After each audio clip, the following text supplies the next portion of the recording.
Aori, Imbuche, Sangrujo, Inmaturi, guardianes. Estas son diferentes formas de nombrar lo mismo a través del tiempo, el espacio y las culturas. Son palabras que hablan de lo que no queremos ver, porque nos recuerda, como bien dice la persona que nos acompaña hoy en Voces, la futilidad, la incertidumbre y los misterios de la vida. Los de fuera de hora, los muertos antes de tiempo, los fantasmas infantiles nos recuerdan, más que cualquier otro tipo de aparición, que en cualquier momento podemos perder eso que nos es tan preciado, lo más preciado quizá que tengamos, que es la vida. En su último libro, Inmaturi, publicado con la editorial Planeta, Javier Pérez Campos nos presenta un recorrido por apariciones de niños. Para muchas personas las imágenes más perturbadoras, más inquietantes, más terroríficas. Quizá porque la muerte de un niño es contra natura o tal vez porque nos susurran al oído ese memento mori. Sin embargo, Javier Pérez Campos, como siempre lo hace, y tal y como apunta muy certeramente Aldo Linares en el prólogo, se acerca a la mirada del lector sintiendo. Como en todas sus intervenciones y sus libros, nos invita a realizar un viaje a través de sus vivencias a lo imposible, de manera tan respetuosa como sentida y cercana. Y los que no los conozcáis, si aún hay alguien que no lo conoce, lo vais a descubrir en esta conversación. Bienvenido, Javier. Es un placer enorme volver a tenerte en Voces. Muchísimas gracias, Lorena. Un placer y gracias por tus bonitas palabras, además. Bien merecidas, lo sabe todo el mundo que te conozca y que se haya aproximado a ti a través de tus intervenciones en medios de comunicación, de tus investigaciones o de tus libros. Inmaturi, como decíamos, es como una suerte de bodegón de las apariciones, de la esencia de esas apariciones infantiles que nos recuerda esa incertidumbre y que tú has sentido, imagino, y ahora nos lo dirás a lo largo de la redacción de este libro, porque quizá tus hijos fueron la puerta para llegar a este libro que has publicado recientemente en Maturi.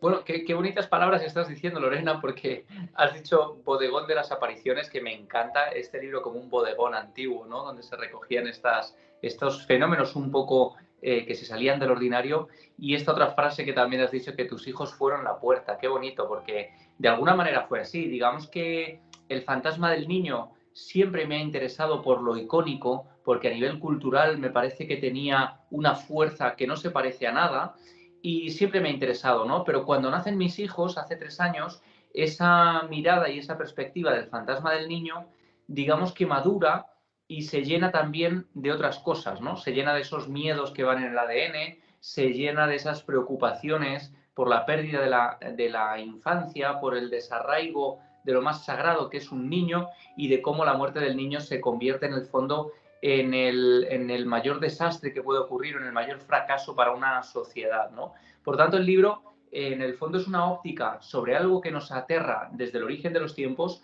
Los fantasmas nos dan miedo porque los desconocemos, pero especialmente el fantasma del niño es algo que nos provoca un pavor sin igual, que no se parece a nada. Y claro, yo en el libro me pregunto por qué nos da tanto miedo el fantasma del niño, salgo a buscarlo, salgo a buscar ese miedo, pero también hay una parte que es como muy emotiva, que tiene que ver con niños guardianes, con apariciones que salvan vidas y también con mi propia experiencia de la paternidad que está en el libro, porque yo voy deslizando no solo un montón de casos, que ya de por sí sería muy interesante, sino mi propio viaje personal, ¿no? Cómo es investigar estos casos cuando uno a su vez está aprendiendo a ser papá, aprendiendo a ver la vida con esos ojos de los niños que lo miran todo como un milagro, y ellos, mis hijos, Mario y Chloe, están también en gran parte de este libro, ¿no? De esta aventura. ¿Qué ha sido lo más complicado de escribir en este libro, justamente por ese componente y por esa temática y en esas circunstancias de tu vida? Claro, mis hijos nacen muy prematuramente, nacen 2 meses antes de tiempo. Yo me tiro un mes con mi mujer, ¿no? En la UCI neonatal, ahí se ven muchas cosas. Nuestros pequeños, por fortuna, salen adelante rápidamente y en un mes estamos en casa recuperándose. Pero vemos papás que no viven lo mismo, ¿no? Y en parte ahí es cuando nace la gran pregunta, ¿no? Y qué doloroso debe ser afrontar una de estas cosas. Y me llegan a la mente algunos casos que yo investigué en su día pues por ejemplo, el Langreo en Asturias. Es uno de los casos que yo cuento al final del libro, en el epílogo prácticamente, de una madre que vio morir a su hijo a muy temprana edad y decía que se seguía manifestando en la casa, ¿no? Y ahí, porque en el libro se barajan todo tipo de posibilidades, de opciones sobre el fantasma, de dónde viene, qué sentido tiene. Y hay una parte que tiene que ver con la psiquiatría, con lo que el neurólogo Oliver Sacks denominó alucinaciones de duelo, que en el fondo son maneras que tiene nuestra memoria de apegarse a lo que quiere y ha perdido, ¿no? Y de mantener casi con vida algo que ya se ha marchado. Y cómo el fantasma a veces se convierte en algo que no dejamos ir del todo y que intentamos aferrarnos a él, ¿no? Y a ese respecto yo creo que es la parte más complicada de escribir del libro, porque en el fondo tiene que ver con la pérdida. Y yo creo que el fantasma y la pérdida están intrínsecamente ligados. Ujú. Absolutamente. Me gustaría hacer un viaje contigo en estos minutos que nos concedemos para ir desde el horror hacia la luz, porque la luz también es un componente esencial en tus libros y por eso acabas con Los Guardianes.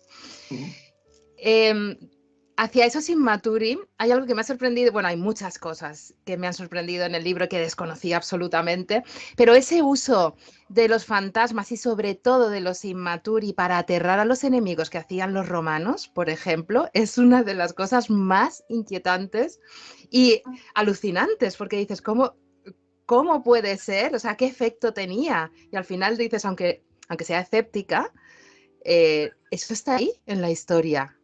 Claro, hay una parte del libro que ya no tiene tanto que ver con las experiencias directamente narradas por los propios testigos para el libro, sino que tiene que ver con las crónicas históricas, ¿no? Con nuestra propia historia, con lo que somos, con nuestras raíces, y que en el fondo eso está en nuestro ADN.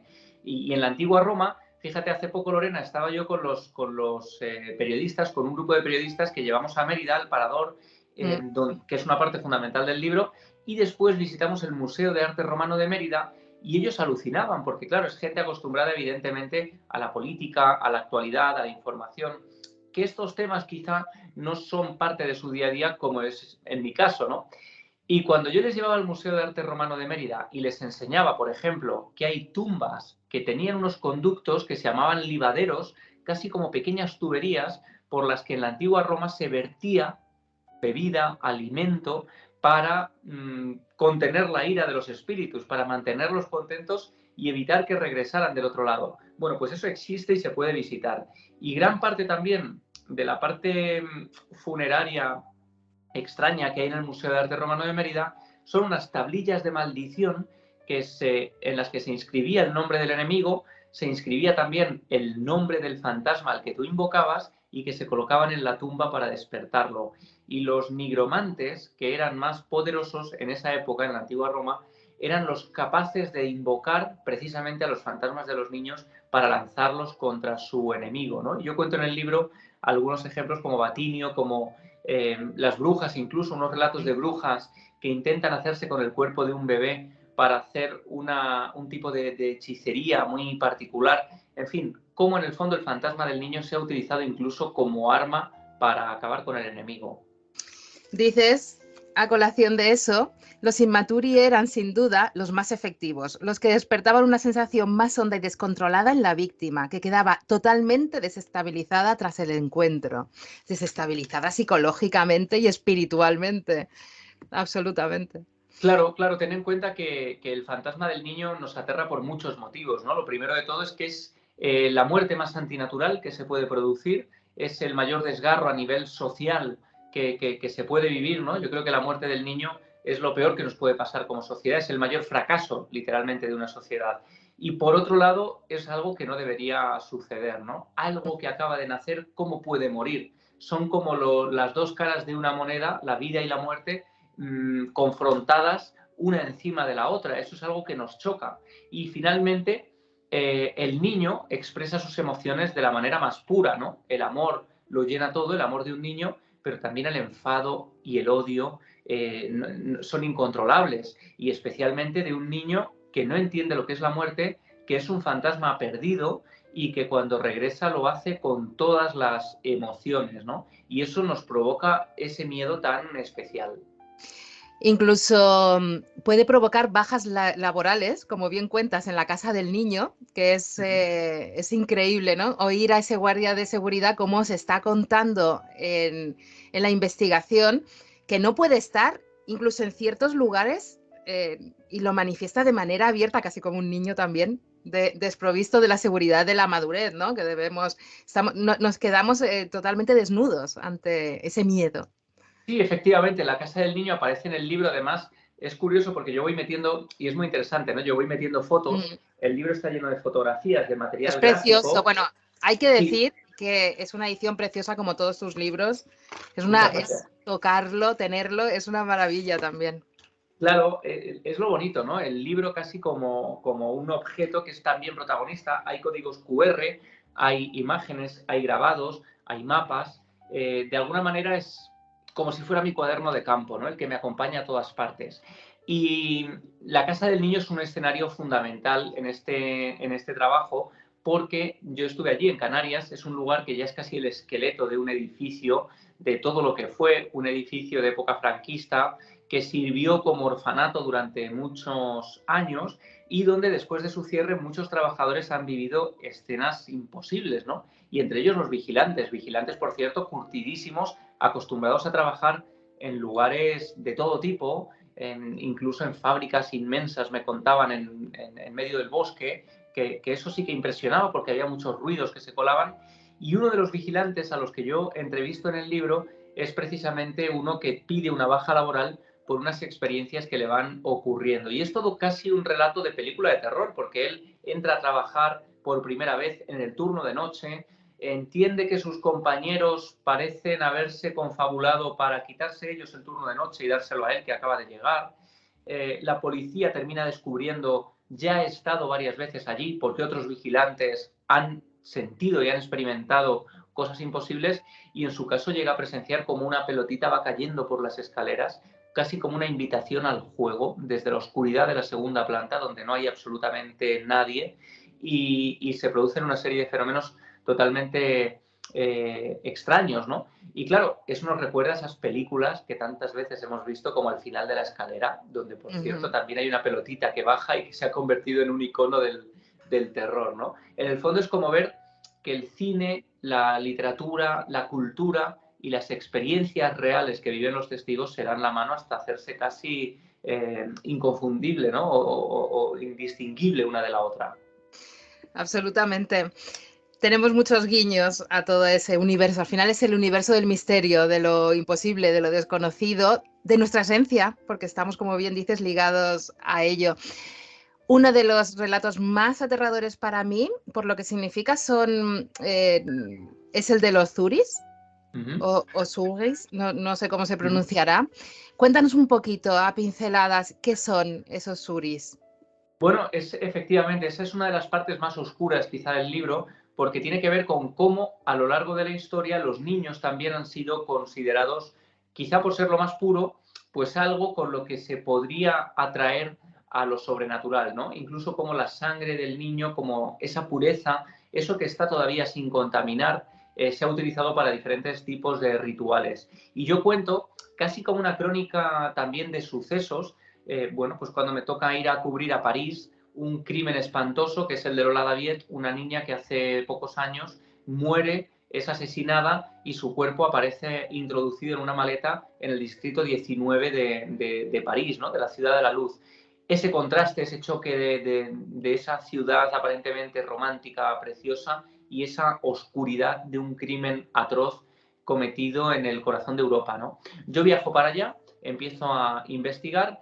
Aparentemente es el crimen de una mujer desquiciada, de una mujer con problemas psicológicos que vive prácticamente en la indigencia. Eso dicen los medios de comunicación, nada más surgir la noticia. Y cuando yo viajo a París, descubro todo lo contrario, ¿no? Yo relato un poco cómo de alguna manera me infiltro un poco en el distrito 19, que no es un distrito fácil. El distrito 19 además es un barrio muy particular porque hay una serie de problemas de indigencia, nos habían alertado incluso que tuviéramos cuidado porque hace poco habían robado a un equipo de televisión, había un campamento de adictos a la heroína que se había levantado hacía poco y que esta gente estaba por allí, ¿no?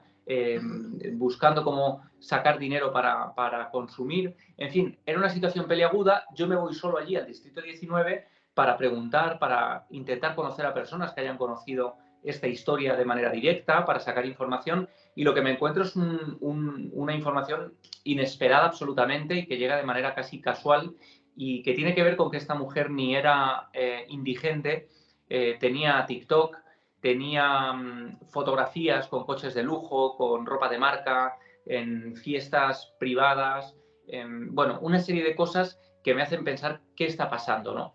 Yo sigo tirando del hilo, voy documentando y al final hay una información que ofrece uno de los mayores expertos en sectas de Europa, que es George Fenech, que de alguna manera viene a decir que esto no ha sido un crimen de una indigente ni de una mujer con problemas mentales. Además hay que decir que después aparece los estudios psiquiátricos del centro penitenciario donde se investiga a la asesina, porque luego la mujer termina confesando, ¿no? Hay una vecina de Lola, de ese edificio del Distrito 19, que termina confesando el crimen. Ella asegura que ha sido ella y cuenta unos detalles espeluznantes del crimen, ¿no? Que tampoco vamos a entrar en detalles, pero que habla de una especie de rito en el que incluso termina degollándola para extraerle la sangre y guardarla en una botella. Una serie de cosas que son espantosas y que de pronto George Fenech, este experto en sectas, dice, oye, aquí hay algo muy interesante y es que este rito parece uno de esos ritos que se llevaban a cabo contra los niños Zouri, que eran una creencia del norte de Marruecos, de Argelia, y la asesina es de Argelia. Y claro, aquí se lía un problema auténtico, porque por un lado está el miedo de los medios a hablar de la nacionalidad de la asesina confesa, porque parece que esto es políticamente incorrecto, y por otro lado está el interés de la psiquiatría, de los expertos, de la criminología, por entender cuáles son las raíces de las creencias de la asesina confesa para explicar también o para intentar entender el crimen, ¿no? Y eso es fundamental. Y yo hago una aproximación a ese mundo de los Zouri, de los niños que desaparecían en el sur de Marruecos, en Argelia, y en diferentes zonas donde se creían ellos, se decían que eran niños con unas peculiaridades morfológicas muy particulares y a los que había que asesinar de una manera muy particular para atraer a los jinn, a los genios, que podían, digamos, darte ubicaciones concretas de tesoros, explicarte cómo enriquecerte y una serie de cosas que son espeluznantes, que nos parecen de otro tiempo y que, sin embargo, yo cuento en el libro algunos ejemplos que se han producido en épocas muy recientes. No sabemos si el crimen de Lola Daviet pertenece todavía hoy, ¿no? O se engloba dentro de esas creencias, pero para George Fenech y otros expertos en sectas, todo hace pensar que sí, ¿no? En esas circunstancias, ante estas historias, sí que quieres que los espíritus de los Inmaturi sean vengativos al máximo, todo lo que puedan. Y ciertamente lo políticamente correcto, esto es una opinión personal, destruye la verdad y destruye la esencia de las cosas y es totalmente, debe ser inaceptable por todos. Vamos hacia la luz. Ya nos quedan poquitos minutos, así que así a pinceladitas, tampoco es cuestión de desvelar aquí nada, que los oyentes y televidentes tienen que acercarse a los libros de Javier Pérez Campo y sobre todo de Inmaturi. Vamos a ir a ese mensaje, a esa suerte de mensaje en la botella de Antonia Valverde, que me ha parecido muy, muy bonito. Claro, esa es una historia bonita y que además nos muestra también el lado más heroico del ser humano, ¿no? Por un lado tenemos esta parte oscura, esta densidad, estas creencias, y por otro lado hay una parte humanitaria que también cuento en el libro, ¿no? El caso de Antonia Valverde es un caso que sale a la luz durante una investigación en un lugar absolutamente cotidiano. Uno puede pensar que pasamos el día investigando en castillos, en edificios antiguos, en paradores. Bueno, pues luego hay una parte más cotidiana porque el misterio se representa en cualquier lugar y este escenario era un supermercado, un pequeño supermercado en el centro de la ciudad de Mérida, un lugar normal y corriente, anodino, pero donde muchos trabajadores hablaban de objetos que salían disparados y todo tipo de cosas, ¿no? Nosotros vamos para allí a investigar, para ver qué está sucediendo y terminamos, gracias a las capacidades de Aldo Linares, el sensitivo del grupo EPTA, que nos acompaña en muchas investigaciones, pues él dice que la persona que hay allí es una mujer que habla de Antonia Valverde o que pregunta por Antonia Valverde y eso es algo que nos deja, bueno, que no entendemos muy bien.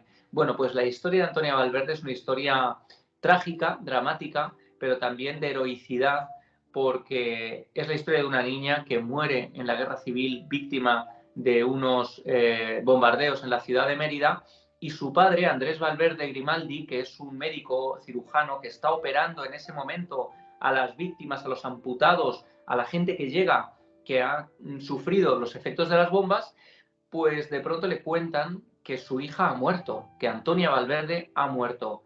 Y lo que pregunta Andrés Valverde, su padre, es ¿a cuánta gente me queda por operar? Y le dicen, te quedan unos 14, 15 víctimas. Y él dice, vamos a seguir operando, dejad a mi hija en su cama y cuando termine iré a darle un beso. Y el hombre continúa salvando vidas sabiendo que su hija ha fallecido, y de alguna manera eso, claro, hace que se convierta casi en un héroe de la ciudad. Y esta es una historia que yo no conocía para nada, que Aldo evidentemente tampoco conocía, y cuando habla de Antonia Valverde y da ese nombre y nos sumergimos en las capas de la historia, pues encontramos una información que nos deja realmente emocionados. Y había también en ese supermercado un camino de los muertos. Ya no diremos nada más, eso que lo descubran los lectores ahondando en tus historias. Y para acabar, no podía dejar de mentar a un niño que me ha acompañado desde que soy pequeña también, al Principito. Y una cosa que he descubierto que desconocía absolutamente, como tantas otras, como te he dicho que he descubierto en tu libro, que es que el dibujo inicial del Principito tenía como dos alas en vez de un fular, porque ahora se le representa con...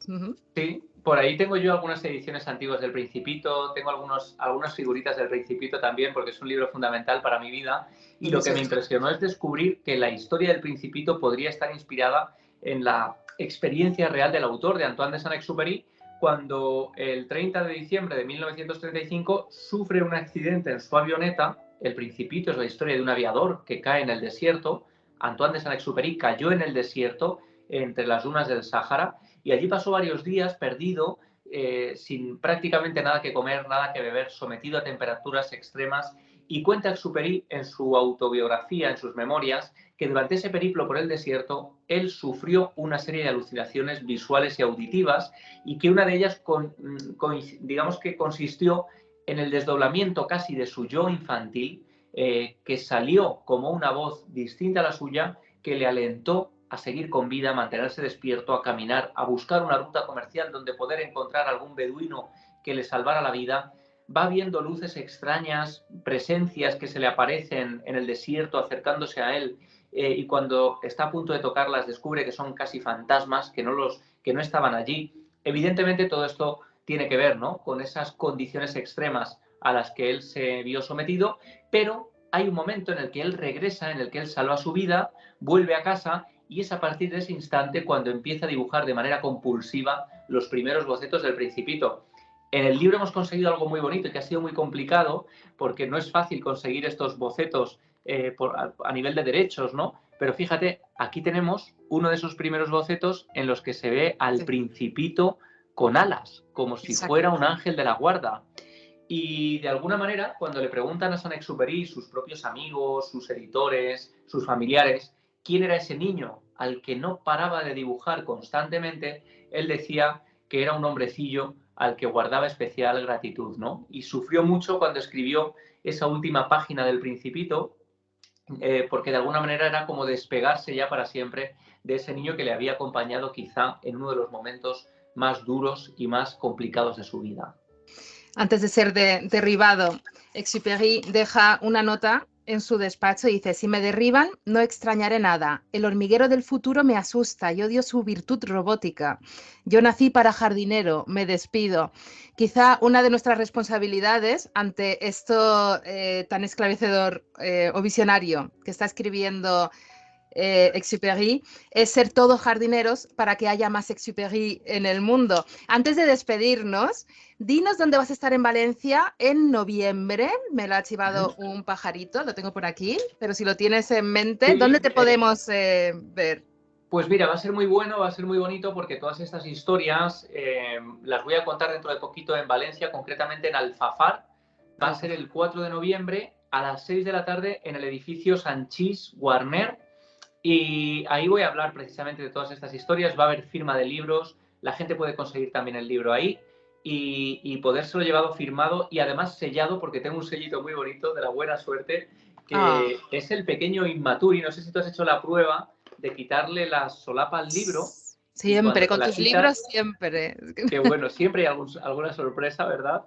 Y Sí, este es el sellito de un Inmaturi, de un qué pequeño bonito. fantasma que nos ha hecho Tomás Hijo, que es un diseñador excepcional que ha hecho trabajos para Guillermo del Toro. Y fíjate, ¿no? Al final es la muestra, el libro está lleno de pequeños detallitos como este. Lleno, Mm. totalmente. Muchísimas gracias, como siempre, por acompañarnos. Es un lujo tenerte en Voces. Oye, Besazo y millones de muchísimas gracias. Un placer, Lorena. Gracias por invitarme. Nos vemos pronto. chao.